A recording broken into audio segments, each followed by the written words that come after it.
Police की गिरफ्त में आए इस गिरोह के कारनामे को आप सुनेंगे तो मानवता से आपका भरोसा उठ जाएगा। कोरोना महामारी से जहां मुर्दों को शमशान नसीब नहीं हो रहे, वहां इस गिरोह ने उन मुर्दों के कफन का ही सौदा कर दिया। जी हां, जो भी मुर्दा शमशान या कब्रिस्तान में आता, उन सभी के कफन को उतार कर ये लोग धोकर, प्रेस कर और ग्वालियर मार्का का मार्क लगाकर फिर से उसका सौदा कर देते थे। इसके लिए इन्होंने शमशान और कब्रिस्तान में दिहाड़ी मजदूरों का पूरा जाल बिछा रखा था, जिन्हें 300 रुपए रोज के हिसाब से पैसे देते और कफन चोरी कराते। कल 7 व्यक्तियों को गिरफ्तार किया है, जिसमें से एक ही घर के प्रवीण कुमार जैन, आशीष जैन और ऋषभ जैन हैं और बाकी उनके 4 अन्य साथी हैं।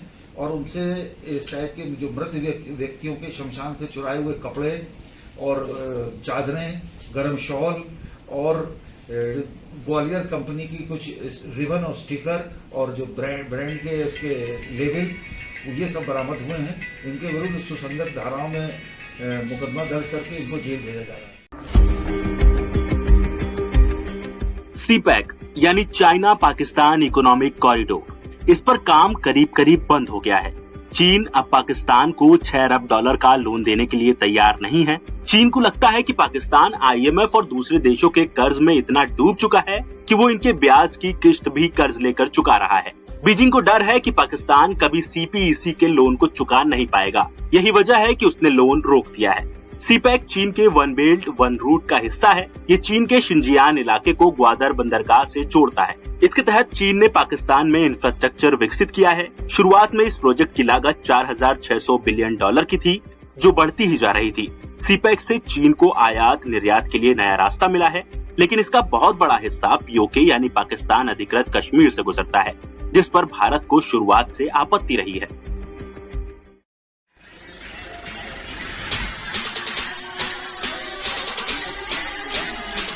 इंग्लैंड और UAE के बाद ऑस्ट्रेलिया और श्रीलंका जैसे 2 और देशों ने भारतीय क्रिकेट कंट्रोल बोर्ड यानी BCCI के सामने IPL 2021 के बाकी बचे मैच को होस्ट करने का ऑफर रखा है। IPL के 14वें सीजन को 29 मैच के बाद कोरोना की वजह से सस्पेंड कर दिया गया था।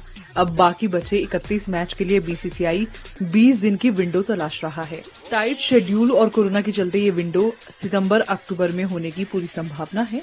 भारत में कोरोना के बढ़ते मामलों की वजह से BCCI इसे दोबारा यहां कराने का खतरा नहीं उठाना चाहता। इससे पहले साउथ अफ्रीका और UAE भी IPL होस्ट कर चुके हैं। पिछला सीजन UAE में हुआ था और इसके लिए BCCI ने उन्हें 98 करोड़ 5 लाख रुपए भी दिए थे। अगर फिर से कोई होस्ट तय हो जाता है तो बोर्ड को 2500 करोड़ रुपए का नुकसान होने से बच जाएगा। हमने उसकी भी तैयारी शुरू कर दी है। तीसरी लहर को हम कैसे रोक सकते हैं और खासकर यदि बच्चों में इसका प्रभाव पड़ता है तो उसके लिए हमने पूरी विस्तृत योजना बनाई है और उस पर हम काम करेंगे। जहां एक और हम तीसरी लहर के लिए बिस्तरों का विस्तार कर रहे हैं, तो डॉक्टरों के परामर्श के साथ साथ ट्रीटमेंट प्लान में हमें क्या अंतर करना चाहिए और बच्चों में यदि ये संक्रमण फैलता है तो उसके लिए हमें क्या क्या तैयारी करना है, इसकी हम पूरी प्लानिंग कर रहे हैं।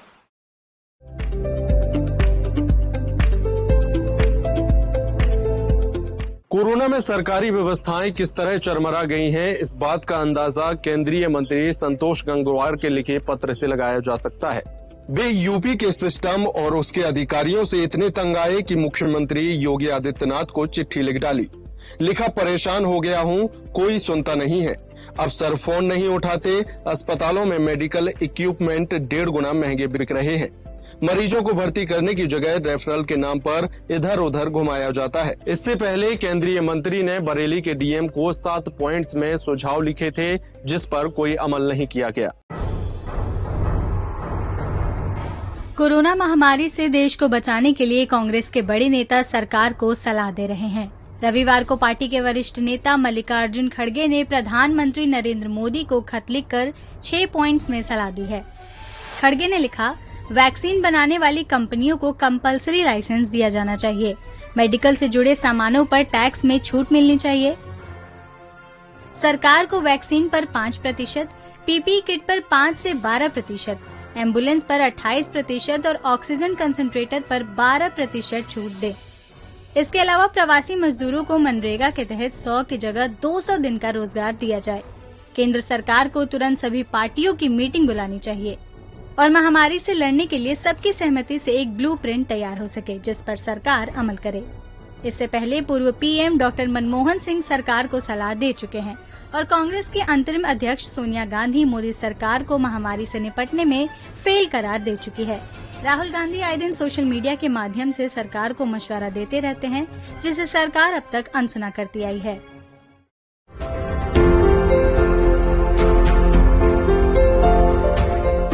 सीतापुर जिले में बीते 14 महीने से जेल में बंद रामपुर से सांसद आजम खान की तबीयत बिगड़ गई है। बेटे अब्दुल्ला के साथ 1 मई को कोरोना संक्रमित पाए गए थे। अभी तक उनका जेल में इलाज चल रहा था, लेकिन अब लखनऊ के मेदांता अस्पताल में शिफ्ट किया जा रहा है।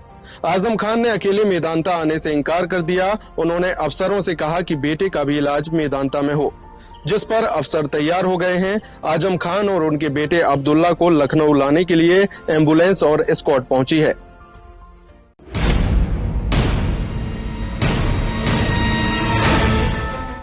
दिल्ली में लॉकडाउन 1 हफ्ते के लिए बढ़ा दिया गया है।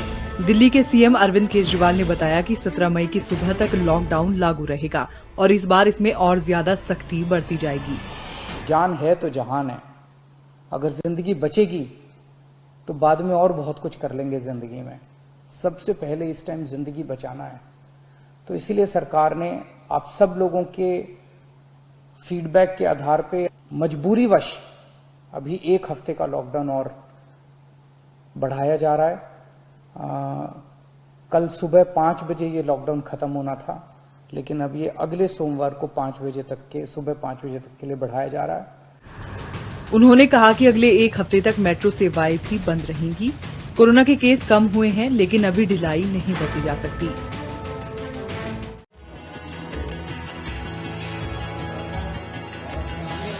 हिमंत बिस्व शर्मा असम के नए मुख्यमंत्री होंगे।